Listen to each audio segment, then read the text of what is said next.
Okay. Unfortunately, using the software I am using to record this, I'm limited to 15 minutes each time. So therefore you see several 15-minute segments of these recordings. And the last one cut me off in the middle of doing my caption for the invoice number. Remember, treat the invoice number like a nickname. And what I'm going to do here is I'm going to call it invoice space num for number. And there we go. And so I have that set there. Now, in the process of doing this, I've got to look and add my other fields, and I'm just going to go ahead and type those in instead of talking all the way through that, so you can see what I'm doing, and you need to make sure that you're doing the same thing. So I'm going to go up here. My next field is visit ID. Take short text. Do you remember what foreign key is? Remember, my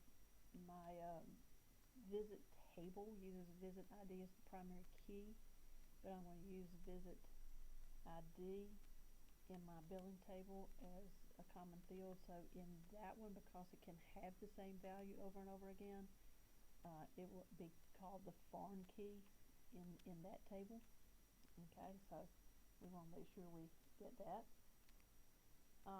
And I can move from pane to pane by clicking or tabbing or doing F6. Oh, well, actually, let me enter that.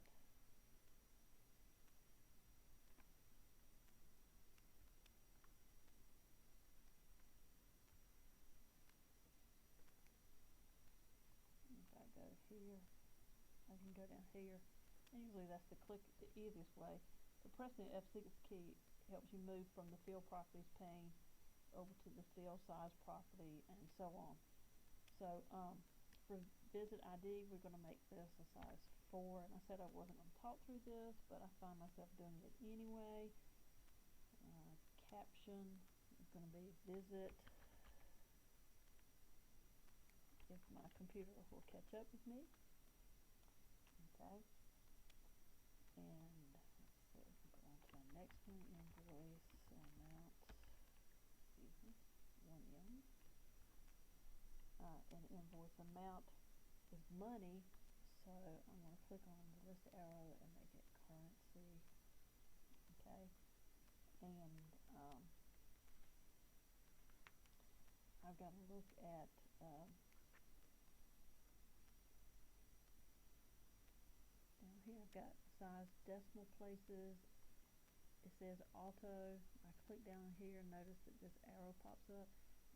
When I'm not there, there's not an arrow there. If I click in here, there's an arrow. I click on that, and I want to choose 2 decimal places because our money, we always show 2 decimal places. Okay. And I think that kind of does it for that one. And so I'm going to add my invoice date coming up next. So much for me not talking through this. I am after all, right? Invoice date, and short text is not it. I'm going to click on this. Long text, no, date and time. So I'm going to choose date, time. Okay. But while I'm in this, I want to show you too. If I do an S, it brings up short text. If I do L, oops, back it up, L first, it brings up long text. If I back this up and I do C, it'll bring up currency. And I'm going to back this up, B for date. So if you remember what the first character is of any of these choices, you can just type in the first character. If not, you have the list here that you can go to. Okay? Alright. So we've got that, and we want the date to show up as a 2-digit month, 2-digit year, 2-digit month, 2-digit day, 4-digit year, separated by slashes. So when you're talking about how you make something look, you're talking about the format. So I want to go in here at format. Notice that brings the list arrow here. I'm going to choose that. And notice what my choices are here. be careful not to use general date in this case because it also includes the time. We don't want that. What we want is this short date here. So we're going to put that in as the format. Okay, so we're doing good so far. All right. Notice that when you do that, by default it's putting the slashes in. Okay. All right. Of course, there are some custom formats that you can do as well. And we go here. And so in figure 2-11, you see some symbols that can be used for some of the custom date formats. Okay, so what I could have done here for format is instead of choosing one of those from the list, I can do, my computer's slow again, okay, I can do it that way. Alright, and then I'm going to go to my caption and I'm going to say invoice date.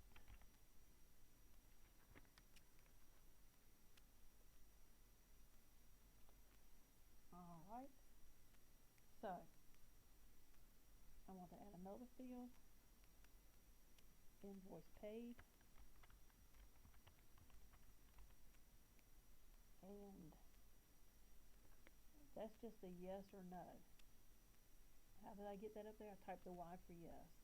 If I'm not sure what to type, I go here, and there's a yes, no. All we're doing here is we're not saying how much they paid, because then if we were talking about how much in dollars and cents they paid, we'd make that a currency field.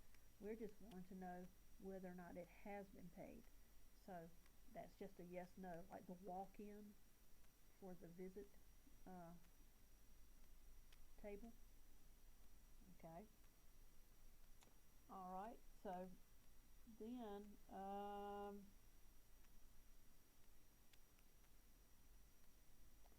we want to look at the caption here. Notice when we chose the invoice paid yes, no here, the format also became yes, no. Okay. So caption, we're going to make this look a little bit better.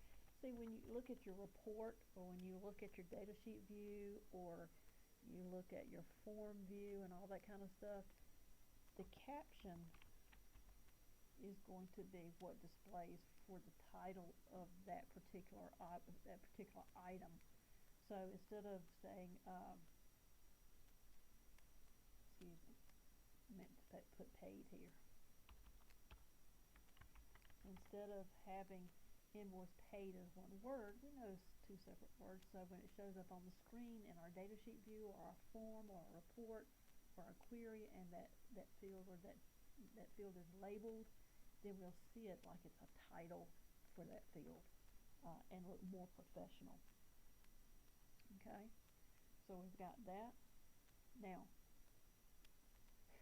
what have we got here? We didn't put any descriptions for these. We could, you know, I think probably these field names are self-descriptive of what these are. Invoice number, primary key. Remember I said, even though we typed in primary key under description, that does not make that field the primary key. You actually have to do something to make that. And what you do is you go over here beside of it, okay, and you're going to click anywhere in this row, okay, anywhere in this row, or you could click here and highlights the whole row, either way, but somewhere in that row, and you're going to go up here and you're going to click the primary key button. And notice the screen tip that comes up says designate the selected field or field as the primary key. I'm going to click that button once. Notice it places the key there. Now this is the primary key field. You know what happens with this? When I start typing in data, if I type in invoice number 1001 and somewhere along the way in another record I type in 1001, it's going to say, no, you already have that. You can't do that, because whatever value goes into this field can only go in there once for one record. Okay, no duplication within that. Okay. All right. So now we want to name and save the billing table. Okay, so we're going to click the Save button. Table name is Table 1. We're going to call it Billing. Okay, and press Enter. Notice that this is the highlighted button, so if I press Enter, it automatically does OK, or you can click OK. Okay, now suppose I want to modify this structure. This is the object's structure. So in this case, where I'm looking at my field names, my data types, my descriptions, all the field properties for each one of those, and you got to watch, these field properties change depending on where you are currently up here. See? See how that changed? So you've got to relate the two. Be careful, you'll be making a change down here thinking you're changing it for something up here, and you've got the wrong thing selected, so you have to be careful. Alright, but anyway, so this whole thing is called the structure. So when you go into design view, you're working with the structure of that object. We just happen to be in the billing table right now. So in this case, they want us to move a field, so changing the order of these fields, because right now if I go to a data sheet view or a form or anything like that, it's going to list invoice number, visit ID, invoice amount, invoice date, invoice paid in that order. Now, in order to move the field along with all of its stuff, I have to go in the row selector and click there in order to select everything in that row, so everything that's associated with that field. So we're wanting to go to invoice amount, and we're going to click there, and notice that this whole thing is selected. You see this box all the way around? Okay. Now, we want to place the pointer on the row selector for the invoice amount field until the pointer changes to this arrow here. And then click and drag that row selector for the invoice paid field. Okay. Excuse me.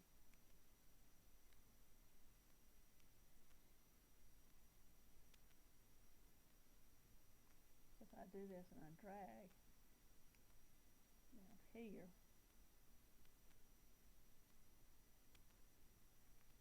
alright, now you see what happens. It's going to go below that line, and we actually want it to be between date and paid. So I'm going to go right here, see my white line running across, and there we go.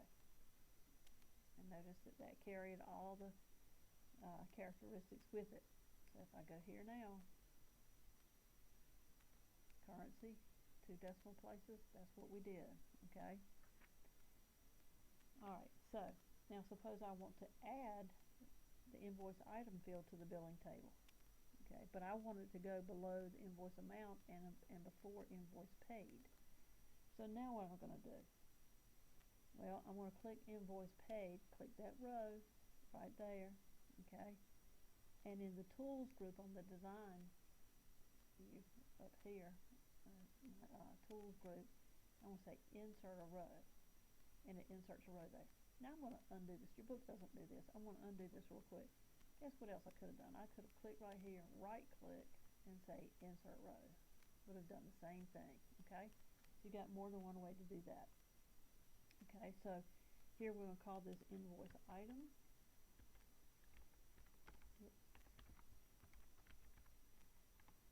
Okay, and we're going to leave this as short text. Okay, and we're going to go down here to the field size. It doesn't need to be 255 characters in length. We're going to make this 40, which is probably the, you know, we might enter something in here as an item name that's less than 40, but then something else might be up to 40. So we're just trying to come up with a size that's reasonable for most of the entries, you know, what the longest would probably be. Okay, so I'm going to go down here to my caption, and I'm going to just make this look a little better. So when it shows up in my reports and data sheet view and all that